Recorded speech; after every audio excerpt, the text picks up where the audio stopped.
Hi everyone, my name is Danielle Edwards. Thank you for coming to the time management training. I am affiliated with Ball State University, and this will be for SPC 683, Section 803. So let's go ahead and get started. As I mentioned, today's training will be on time management. So let's go over our objectives really quickly. So by the end of this training, you guys, participants, will be able to, one, understand the Eisenhower matrix and how to apply it for prioritizing tasks.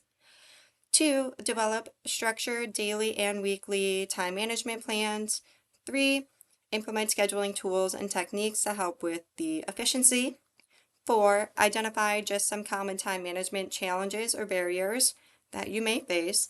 And five, how to utilize best practices for improving your time management while in a clinical setting. Now with that, we're going to move into our content list. So the first one will be the Eisenhower matrix, what it is. Two, we will practice using the Eisenhower matrix. Three, we will do weekly planning. And then four, we'll do weekly planning. Five would just be a time management activity. Six is a review and a reflection. Seven is just some common scheduling tools and techniques that can be used. And eight is common scheduling pitfalls. So moving on to our Eisenhower matrix.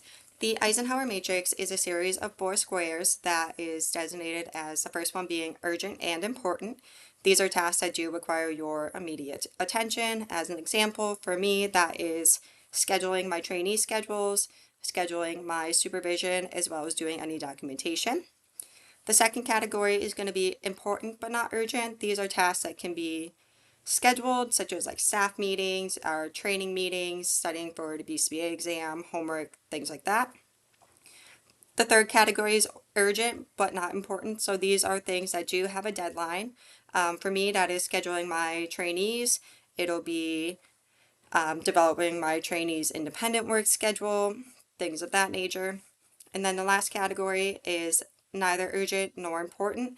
These are tasks that don't necessarily contribute significantly to the clinical efficiency. So moving on with the handout that is provided, as well as if you are using the PowerPoint, there is a link.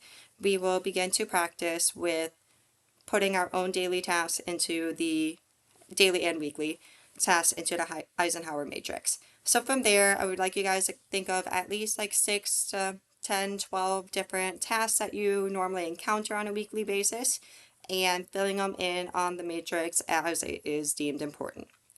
So I'll go ahead and give you guys a little bit of time to finish that, chat amongst yourselves, answer any questions. All right, now that you guys have had time to complete, if you guys have any questions, feel free to let me know. Otherwise, we're going to move into just our scheduling our best practices. So this can be blocking off time for high priority tasks to help avoid any interruptions. You can set multiple reminders for important deadlines. I like to set mine for my meetings as 1 hour before. Some of my other tasks that I'll do like the day before, just depending on what it is. I will regularly update my schedule so that way if anything changes with working with multiple people and with multiple clients, things do change. So updating my schedule just helps me keep things organized. As I mentioned before, setting reminders and notifications for deadlines or meetings is highly important. You can also color code your different categories for depending on the different types of tasks. I like to make my personal schedule as like a maroon color. For each of my trainees, they all have a different schedule, so that way when I pull it all up onto one, I can see and identify when I need to be with someone versus not, as well as if I need to schedule anyone for different portions later on in the day.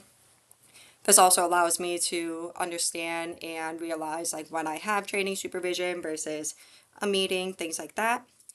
My schedule is shared with all of my colleagues. That way we can help improve like our coordination. We can see where everyone is at a certain time. So if we need anything urgently or need to touch base with them, we can find them. As well as setting reoccurring events. So I set reoccurring events for my 3 meetings that happen on the same day at the same time on a weekly basis, so that way they don't get missed when I'm doing my scheduling.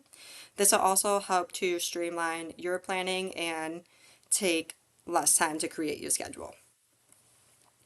Moving on to the time management plan, we're going to start off with daily planning.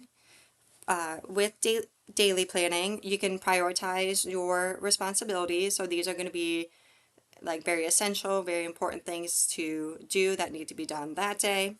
You can use time blocking, so this will allow you to have set time slots for your high priority tasks to help that there are no interruptions.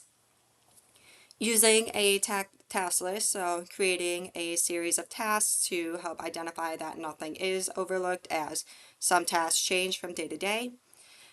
Managing interruptions, so you can establish strategies to help with unexpected distractions, such as setting your work hours, such as giving yourself a little bit of time in between your appointments to transition for wherever you need to go, but also setting realistic goals. So this will help overloading your schedule and help you focus on completing the most important tasks.